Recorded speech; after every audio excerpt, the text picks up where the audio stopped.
Feel a bit out of practice. I haven't been on here in a minute. Man, but you know what day it is. It's Tuesday. Last Tuesday, I was sick as a dog.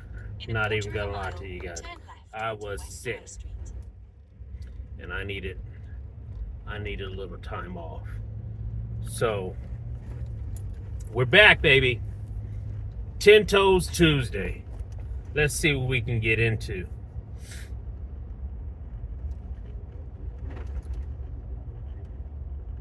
I know this is a long pause, but I'm trying to figure out and articulate what exactly I want to say about this situation. This Tuesday is not, well, it kind of is about a person. I don't know him personally, but it's what we call in the fight world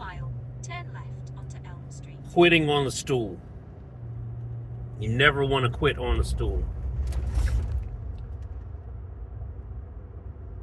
The week before last, I had a weekend of games. That's when that hurricane came in, and it immediately started raining on, let me turn this down because I don't know if this is picking up. I don't need the sound. Anyway, I'm refereeing these games in the rain. It's pouring down all weekend long. Luckily, I have a tent. I have everything set up to essentially day camp when I referee because I'm there all day. And there's some referees, I don't know how they do it. Rain, shine, they don't have a garbage bag to put anything in. They don't have a cooler when they tell you to bring a cooler. They just don't have many supplies. I don't know if it's they can't afford to, but a lot of these guys, I've seen them for years. I've been doing this 10 years. I've seen these guys for years, and I always see them with, vacations and things like this. Maybe they need the money for a vacation, but I would take a $50 and get myself a tent, $30 and get myself a cooler. But that's just me. I like to be as comfortable as I can in a bad situation, even when I'm uncomfortable. I digress though, let's get into the story. This past weekend, I had 10 games for that day. These are small-sided games, 7v7. And what I mean by 7v7 is it is 6 field players, so 6 little boys or girls on each side, and then 1 goalie. Usually they're at the age where they're 8 or 9 years old. It shouldn't be really competitive. What are you competing for?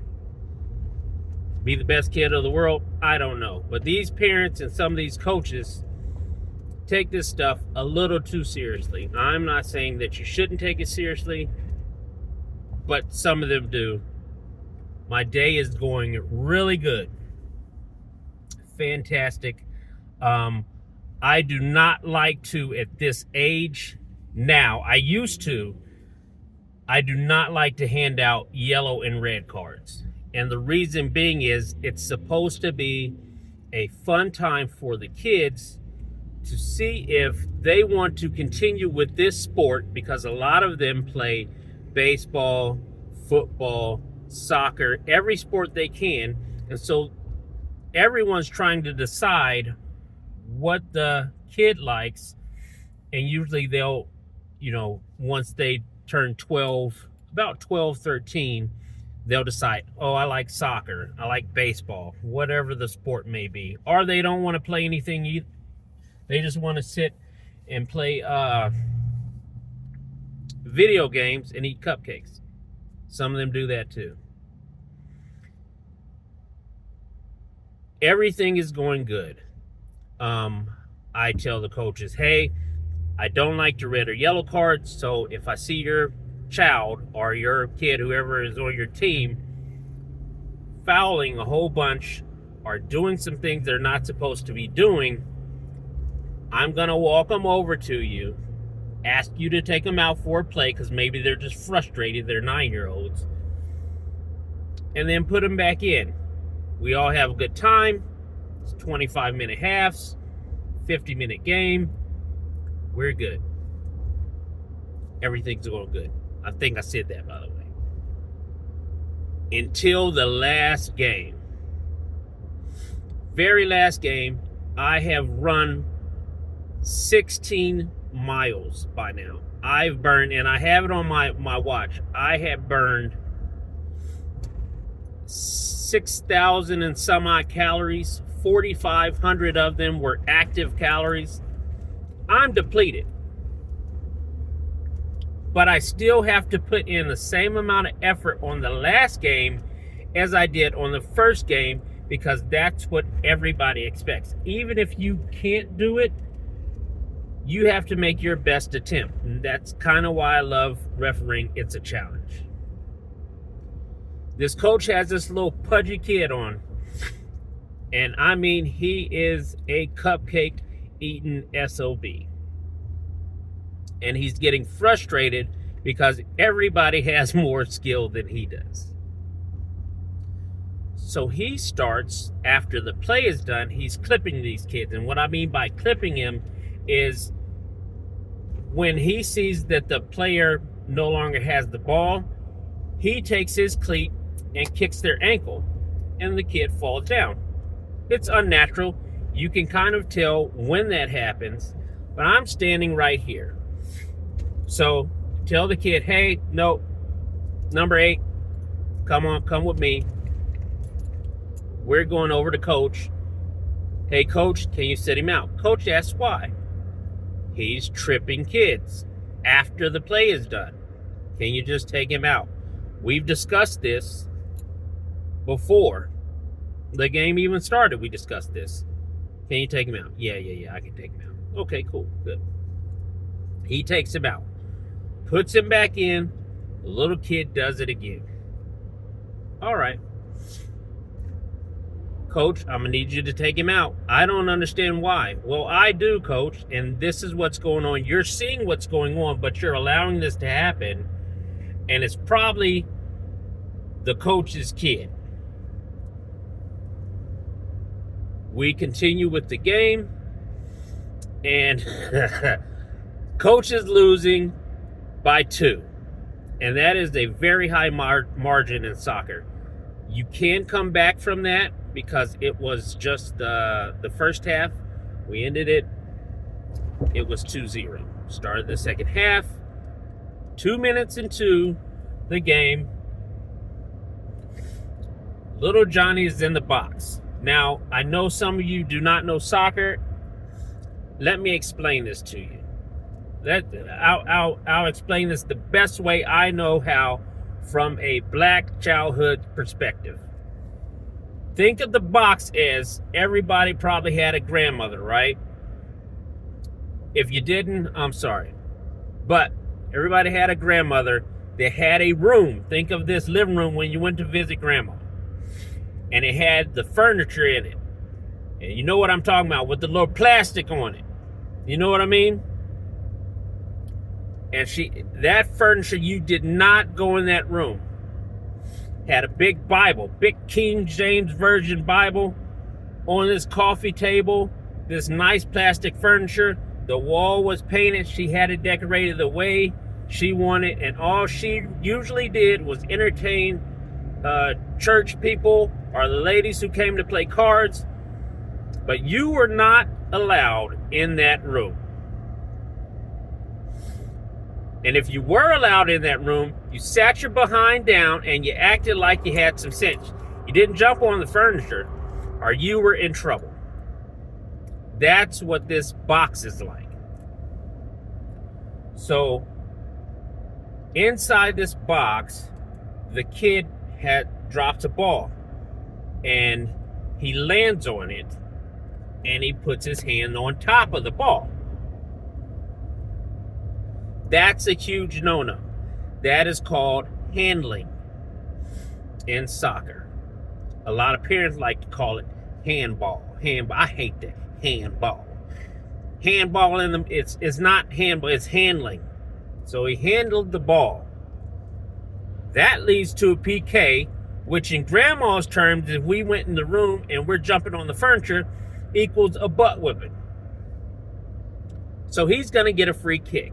The team that was pushing to go to goal, that's trying to score, they get a free kick. Coach and the parents go all up in arms. Oh, that's not handling. Oh, yeah, it is. We're going to PK. You're the worst. I don't know if they go to a class for this or not. You're the worst. You need to go to referee school and learn the rules. Ha ha! I got one for you. Yeah, I do. Yeah, Big Al got one for you today, because I do know the rules. And one of the rules that everyone, or laws as we like to call them in soccer, is dissent. Dissent means you're not supposed to say anything to me. You can direct stuff to little Johnny. Hey, little Johnny, I want you to play harder. Little Johnny, tie your shoes. Little Johnny, you're not doing it right. You can direct it to the coach. Coach, you're the worst. Parents, you're the worst, whatever. But you don't say anything to me except, hello, referee. That's all you say to me. Anything outside of that is in a negative connotation is considered dissent. They sent out an email about this. I said, oh, hold on. You must not have read the email. But what we're going to do here is, because it was more than one parent, it was a few parents, all of you have to leave. So they said, oh, okay, no big deal. We'll just go to the parking lot. Coach is yelling, I don't understand why we have to do this. And parents, I don't know why you have to leave. I said, no, you don't have to just leave. You have to leave the complex. Now it becomes a big deal, because they'll leave their children with coach and everything all week, 2 or 3 times a week for practice. But in a game, now they don't feel safe going away from their kids, because they want to stay and continue to act a fool like they have been acting. And I'm like, no, you have to go. I was cool and calm up until then. I'm not having it. It's my last game. Not doing it. Coach goes over, because coach has to go over. I'm not kicking him out. You're going to kick him out, coach. And then coach proceeds to tell me to calm down. No, sir. I am calm. But I'm not calming down because you said so. I'm going to raise it to the level that you guys have. We're going to be equals now. Oh, you don't like that, huh? Okay, well, that's too bad, because your parents have to go. Well, we're not leaving, coach. Now you have 2 choices, and only 2 choices. Either they can leave and leave the complex, and we'll start the game once they've gone, which time is ticking, or you can forfeit the game. That's up to you. Well, I don't know why we're doing this. And once you start giving them back what they're giving you, they don't like it. Or all of a sudden, 20 people can't handle it. So guess what he did? In front of all those parents, in front of those kids, he quit. I forfeit. I give up. I quit. I don't need this. Oh, but it's okay for me to take all of that. No, I'm standing 10 toes down on this, and I'm going to go all up in you. You're going to get all of it today. All of it. So he said, well, we quit. Okay. After they quit, one of the parents, actually it was a couple of guys, decided, come over here and tell us we're leaving. Oh no, I've already come over there and I've already told you. I'm not coming back over there. What do I look like? You have 22 parents over here that are very angry, and one that is very hostile now, telling me that he is going to do bodily harm to me along with another guy. Nah, you can come over here, but I'm not going over there. There was two options that I have in that situation, and I handled it the best. The coach calmed them down. But if they had came over, there's two options I have. I can either fight and get mixed up in some kind of felony, or I can let them touch me and I take their truck, their house,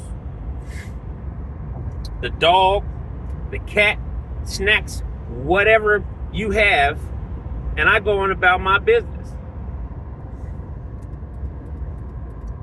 Luckily, it didn't come to that. It is a very difficult situation to know that you can defend yourself, but know that you are outnumbered and still stand 10 toes down. I will always stand 10 toes down.